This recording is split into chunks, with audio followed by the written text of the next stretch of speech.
எல்லோரும் இன்புற்றிருப்பதை தவிர வேறொன்றுமறியேன் பராபரமே. அனைவருக்கும் ஆனந்தமான வணக்கம். நம்ம வணக்கம் சொல்லும் பொழுதே ஒரு ஆனந்தம் இருக்கணும் இல்லையா? பிளே தமிழ் நேயர்கள் பல நல்ல விஷயங்களை பிளே தமிழ் வாயிலாக கேட்டு தெரிஞ்சு நடந்து கொண்டு வருகிறீர்கள். இந்த பிளே தமிழ் வாயிலாக உங்களை சந்திப்பதிலே எனக்கு பெரும் மகிழ்ச்சி. இன்றைக்கி நம்ம ரொம்ப முக்கியமான ஒரு விஷயத்தை பற்றி பேச போகிறோம். கிரகநிலை மாற்றங்கள். இந்த கிரகநிலைகள் மாற்றத்தினால நமக்கு என்னென்ன லாபங்கள் நடக்க போகுது, எப்படி அதை லாபமாக மாற்றிக்கிறது அப்படிங்கிறத பற்றி தான் இன்று பேச போகிறோம். அவசியமாக இந்த காணொளியை மிஸ் பண்ணாமல் பாருங்கள். உங்கள் வாழ்க்கையில் உங்கள் வீட்டில் எத்தனை பேர் ஜாதகம் இருக்கீங்க? நீங்கள் ரிஷப ராசியாக இருக்கலாம், மேஷ ராசியாக இருக்கலாம், மிதுன ராசியாக இருக்கலாம், கடக ராசியாக இருக்கலாம். 12 ராசியில் ஏதோ ஒரு ராசியாக நீங்கள் இருப்பீங்க. இப்போ இந்த ராசிக்காரர்கள் இவங்க தான் இதை பார்க்கணும், அவங்க தான் பார்க்கணும்னு இல்லை. எல்லா ராசிக்காரர்களுக்குமே நாங்கள் இந்த விஷயத்தை போடுறோம். ஒளிப்பதிவாக நாங்கள் உங்கள் பதிவேற்றி உங்களுக்கு கொடுக்குறோம். அதில் ரொம்ப முக்கியம், நீங்கள் பார்த்துட்டு யாருக்கும் பார்க்கலைன்னா கூட நீங்கள் ஷேர் பண்ணுங்கள். ஏன்னா சில நேரங்கள் நமக்கு ஒரு பொன்னான வாய்ப்புகளை கொடுக்கும், ரொம்ப அற்புதமான தருணங்களை ஏற்படுத்தும். அதில் அப்படி ஒரு தருணம் தான் இந்த காலகட்டம்.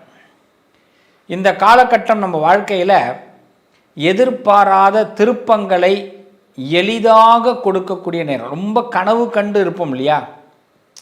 நிறைய விஷயங்களை ரொம்ப கனவாக வச்சுருந்தாங்க, நடக்கவே இல்லை. ரொம்ப எதிர்பார்த்துருந்தேன், கை கொடுக்கவே இல்லை. இப்படி பல புலம்பல்கள் கூட நம்ம மனசில் இருக்கும். அதுக்கெல்லாம் இப்போ ஒரு தீர்வு, முத்தாய்ப்பாக ஒரு தீர்வு ஏற்படக்கூடிய நேரம். தீர்வுனா என்னென்னா, நாம் நினைக்கிறது நடக்கும், அதான் தீர்வு. அப்படி இந்த தீர்வுக்குள்ள சில சூட்சமங்கள் காத்திருக்கு. இதை செஞ்சால் நமக்கு எளிமையாக தீர்வு கிடைக்க போகுது அப்படிங்கிறத பற்றி அழகாக உங்களுக்கு பரிகாரத்தோடு சொல்ல போகிறேன். கிரக பயிற்சிகள் சுக்கிரன், ராகு, சனி, சூரியன், புதன், செவ்வாய், குரு, கேது, எல்லா கிரகங்களும் நம்மளை எந்த அளவுக்கு இப்போ பாசிட்டிவாக, எந்த அளவுக்கு நம்மளுடைய நடப்புகளை கொடுக்க போகுதுங்கிறத தெளிவுபடுத்துவதற்கான பதிவு. அதில் முக்கியமாக ஒரு 4 கிரகங்கள் நம்மளை மிரள வைக்க போகுது. பார்த்தீங்களா? ஆண்டவனுடைய உத்தரவு. அந்த 4 கிரகங்கள், அதுக்கு நாம் என்ன சிரேயஸ் பண்ணணும், என்ன பரிகாரம் பண்ணிக்கணும் அப்படிங்கிறத பற்றியும் உங்களுக்கு தகவலாக கொடுக்குற அரிய சந்தர்ப்பம். வாங்க ஒவ்வொரு ராசிக்கு போவோம். தோற்று போயிட்டோம் சாமி அப்படின்னு சில பேர் சொல்லுவாங்க. சில பேர் சொல்லுவாங்க, அதையே கொஞ்சம் அழகாக சொல்லுவாங்க. நான்லாம் ஜெயிச்சதே கிடையாது சாமி, எனக்கு தோல்விலாம் ஒரு பிரச்சனையே கிடையாது சாமி அப்படின்வாங்க. இது நமக்கு சொல்கிறதே புரியாது. இன்னும் சில பேர் சொல்லுவாங்க, தோல்வியெலாம் எனக்கு போடா, ஜெயிச்சாதானடா, தோல்வியெலாம் எனக்கு படுத்து தூங்குற இடம்டா அப்படின்வான். நமக்கு புரியாது. அவன் சொன்ன ஒரு வார்த்தை ஜெயிச்சாதானடா அப்படின்வான். அப்படின்னா நிறைய இடங்களில் அந்த வெற்றியை இழந்த சில வலி இருக்குது பார்த்தீங்களா, பெயின். அது யார்ட்டையுமே சொல்ல முடியாது. அப்படி நிறைய பெயின்களை சுமக்கக்கூடியவர்கள் தனுசு ராசிக்காரர்கள். ஆனால் எல்லாரும் சொல்கிற ஒரு வார்த்தை, உனக்கு என்னையா ராஜா அப்படின்வான். இன்னும் சில பேர் சொல்லுவாங்க, இவன் கொட்டம் அடங்க மாட்டேங்குதே, இப்படி அநியாயத்துக்கு இருக்கிறானே, இவன்லாம் ஒரு நாள் எங்கே போகிறான் பார். எவனும் ஆனால் தனுசு ராசிக்கு முன்னாடி பேச மாட்டான். தனுசு ராசி போனவுடனே இந்த பேச்செல்லாம் நடக்கும். இதுதான் தனுஷோடைய பலம். ஆனால் உண்மையிலே தனுசு ராசி எப்படின்னா, ஏன் சார் எனக்கு வம்பு அப்படி போகக்கூடியவர்கள், எல்லாருக்கிட்டையும் நல்ல பேர் எடுக்கிறதுக்கு முயற்சி பண்ணக்கூடியவர்கள், எல்லாருக்கும் வேலை தரக்கூடியவர்கள், எல்லாருக்கும் ஏதாவது உதவியாக இருக்கக்கூடியவர்கள், சிறு அன்புக்காக அப்படியே தவம் இருக்கக்கூடியவர்கள். நல்ல விஷயங்கள் ரொம்ப பிடிக்கும், ஆனால் நிறைய விஷயத்தை தியாகம் பண்ணக்கூடியவர்கள். மறந்து கூட கெட்டதை நினைக்காதவர்கள் தனுசு ராசிக்காரர்கள். என்ன ஒன்று, கொஞ்சம் பேச்சு ஓவராக இருக்கும். எல்லாம் எதுவும் தெரியாதது மாதிரியே காட்டிக்க தெரியாது, தெரிஞ்ச மாதிரியே காட்டிக்கிட்டால் தான் அதில் ஒரு சந்தோஷம் இருக்கும். ஒரு அம்மா தனுசு ராசி, அந்த அம்மா இப்போ புளிக்குழம்பு வைக்க முடியுமான்னு கேட்டார். வீட்டுக்கு வந்தார். சூப்பராக வைப்பானே, என்ன புளிக்குழம்பு தெரியாதா அப்படின்னு. தக்காளி புளிக்குழம்புன்னார். அந்த அம்மாவுக்கு புரியல. அருமை, சமாளிச்சிட்றேன் அப்படின்னு இப்போ உள்ளே போயிட்டு யூடியூப்பை பார்த்து பண்ணிவிட்டு திருப்பி வந்து இங்கே வச்சு சூப்பராக இருக்குன்னு பேர் வாங்குறாங்க. நான் உடனே கேட்டேன், நீங்கள் தனுசு ராசி தானே அப்படின்னு. எப்படி கண்டுபிடிச்சிங்க?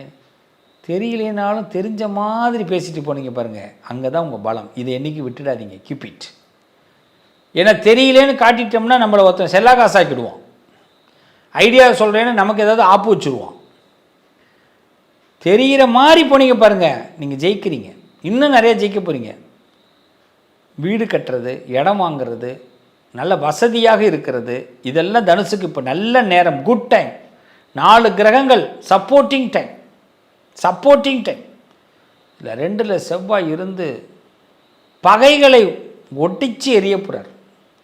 குடும்பத்தில் வந்து பார்த்திங்கன்னா எதிரியெல்லாம் துவம்சமாக்க போகிறார். பல பேரை விட்டு ஒதுங்கி இருக்க போகிறீங்க. போட, உன் உரவும் வேணாம், ஒன்றும் வேணாம், போ, நான் இனிமேல் சிங்கிளாக இருந்தாலும் பரவாயில்ல, சிங்கமாக இருக்கிறேன் அப்படி தோணும். நம்ம குடும்ப சந்தோஷத்தை கெடுக்கிறதுக்குன்னே சில உறவுக்காரன் இருப்பான், பெரிய பிரச்சனையை உண்டாக்குவான். அவனை பார்த்தாலே நம்ம வயிறு எரியும். ஏண்டா நீயும் வாழ மாட்ட, சில பேர் சொல்லுவாங்கள்ல, தானும் படுக்க மாட்டேங்கிறான் தள்ளியும் படுக்க மாட்டேங்கிறான் அப்படின்வாங்க தமிழில் சில வார்த்தைகள். அதுமாதிரி வாழவும் விட மாட்டேங்கிறான், இவனும் வாழ மாட்டேங்கிறான். இப்படி தனுசு ராசிக்காரர்களுடைய குமுறல் இப்போ உறுதியாகும்.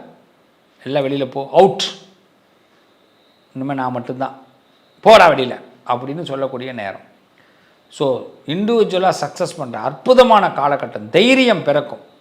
ஒரு பயில நம்ம தேவையில்லடா போடா அப்படின்னு சொல்லக்கூடிய எண்ணங்கள் உருவாகும். 3ஆம் இடத்துல புதன், சுக்கிரன், ராகு எல்லாம் பிரவேசம்.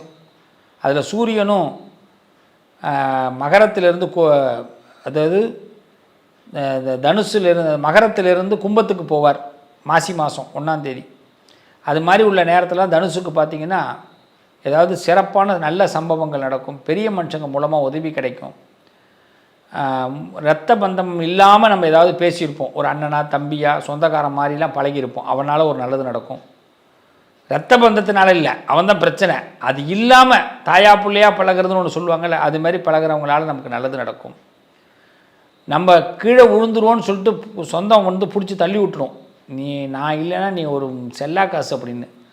அந்த நேரம் நமக்கு ரத்த உறவு மாதிரி இருந்தவங்க டக்குன்னு நம்மளை தூக்கி விடுவாங்க, மறக்கவே முடியாது. அது மாதிரி நல்ல மறக்க முடியாத நல்ல சந்தர்ப்பங்கள் ஏற்படும். வெளிநாடு யோகம் ஏற்படும். வெளிநாட்டில் பிரச்சனையாக இருந்தவங்க, வெளிநாட்டில் எனக்கு இந்த வேலை கிடைக்குமா கிடைக்காதா, தக்க வச்சுக்க முடியுமா தக்க வச்சுக்க முடியாதா அப்படின்னு நினச்சவங்களுக்கு கான்ஃபிடண்ட்டாக அந்த வெளிநாடு யோகத்தை அடைய போகிறீங்க. சில பேர் இடம் விட்டு மாறி வந்துடலாமா வேண்டாமான்னு இருதலியாக கொல்லியாக இருந்தவங்களுக்கு இப்போ இட மாற்றங்கள் ஏற்படும். ஸோ தனுசு ராசிக்கு புகழ்பெற்ற ஜாம்பவான்களுடைய பேச்சுகள் கேட்க வேண்டிய வாய்ப்புகள் ஏற்படும். சில பேருடைய பேச்சு நம்ம வாழ்க்கையை மாற்றும். இப்படி தனுசு ராசிக்கு ஒரு அற்புதமான நேரம். அதில் இப்போ ஏதாவது சுபகாரியங்கள் எனக்கு தடைப்பட்டிருக்குங்க, எனக்கு நடக்கவே இல்லைங்க, நான் ரொம்ப ஃபெயிலியர் பாயாக இருக்கிறேங்க அப்படின்னு இந்த 90s கிட்ஸ்லாம் இருந்தீங்கன்னா இப்போ கல்யாணம் ஆக போகுது. ஆமாம், 2000 கிட்ஸுக்கும் இப்போ கல்யாணம் ஆக போகுது. கல்யாண டைம், மேரேஜ் டைம் 37 வயசு ஆயிடுச்சு சார் அப்படின்னா கல்யாணம். சார் 32 தாண்டிட்டேன் சார் கல்யாணம். கண்டிப்பாக நம்மளோட லைஃப்பில் ஒரு பார்ட்னரை மீட் பண்ணியே தீரணும். இப்படி ஒரு அற்புதமான தருணத்தை இறைவன் கொடுக்குறார், மிஸ் பண்ணாதீங்க. இதுக்கு நீங்கள் செய்ய வேண்டியது 2 விஷயம். இன்னையிலேருந்து நிறைய மஞ்சள் ஆடை, எல்லோ இல்லைனா சந்தனம், இதை நிறைய யூஸ் பண்ணுங்க. ஒரு கர்ச்சீஃபாவது கையில் வச்சுங்க, ஆண் பெண் 2 பேருமே கர்ச்சீஃபாவது கையில் வச்சுக்கோங்க. அதே மாதிரி பார்த்திங்கன்னா தனுசு ராசிக்காரர்கள் நவரத்தின மோதிரம் வாய்ப்பு கிடைச்சா போடுங்க. 9 கல் வச்சு நவரத்தின மோதிரம் போடுங்க, ரொம்ப பெஸ்ட்டு. அவசியம் ஸ்ரீரங்கம்னு சொல்லுவாங்க, திருவரங்கம் அப்படின்னு, அரங்கநாதரை போய் தரிசனம் பண்ணுங்க. அரங்கநாதரை ரொம்ப கூட்டமான நேரத்திலாம் போவேணாம். அரங்கநாதர் எப்பயுமே கூட்டமாக தான் இருப்பார், அவரை பார்க்க முடியாது. அதனால் ஒரு சந்தர்ப்பம் அவர் கூப்பிடுவார், நீங்கள் வேண்டிக்கிங்க. தனுசு ராசிக்காரர்கள் அரங்கநாதரை பாருங்கள். மேக்சிமம் பௌர்ணமியில் பார்க்குறதுக்கு ட்ரை பண்ணுங்கள். பௌர்ணமியில் அரங்கநாதர் தரிசனம் தனுசு ராசிக்காரர்கள் செய்யும்போது நல்ல மாற்றங்கள் ஏற்படும். அரங்கநாதர் தரிசனம் அதுவும் கார்த்தால பார்க்குறது ரொம்ப விசேஷம். அதில் ஒரு பெரிய மாற்றம் ஏற்படும். இதை மட்டும் செய்யுங்க. தனுசு ராசிக்காரர்கள் ரொம்ப முக்கியமாக செய்கிறது, நிறைய திருஷ்டி இருக்கிறதுனால திருஷ்டி சுற்றி போட்டுக்கிறது நல்லது. உங்கள் வீட்டிலே திருஷ்டி சுற்றி போடுறது கொட்டாங்கச்சின்னு சொல்லுவாங்க எங்கள் ஊர்லலாம். இன்றைக்கி உங்கள் ஊரில் எப்படி இருக்கோ அது மாதிரி இருக்கிற இடத்துல நம்ம கொஞ்சோண்டு நெருப்பை உண்டாக்கி அந்த நெருப்பில் ஒரு 10 மிளகு 10 கல் உப்பு எடுத்து இந்த நெருப்பில் நம்ம தலையை 10 மிளகு 10 கல் உப்பை எடுத்து பிடிச்சி தலையை சுற்றி எரியிற அடுப்பில் போடுறது. கேஸ் அடுப்பு இருந்தால் போடாதீங்க, அது வேஸ்ட்டு. அதனால் ஒரு கொட்டாங்கச்சியில் நெருப்பை உண்டாக்கி தணலை உண்டாக்கி போடுறது நல்லது. இதை மட்டும் இப்போ நீங்கள் செஞ்சிங்கன்னா திருஷ்டிகள்லாம் விலகும். ஸோ இது ஒரு நல்ல நேரம், சிறப்பான நேரம். எதிர்பார்க்காத நல்ல நன்மைகள் ஏற்படும் தனுசுக்கு. வாழ்த்துக்கள். மீண்டும் உங்களை அடுத்த பதிவில் சந்திக்கிறேன். நல்லதே நடக்கும்.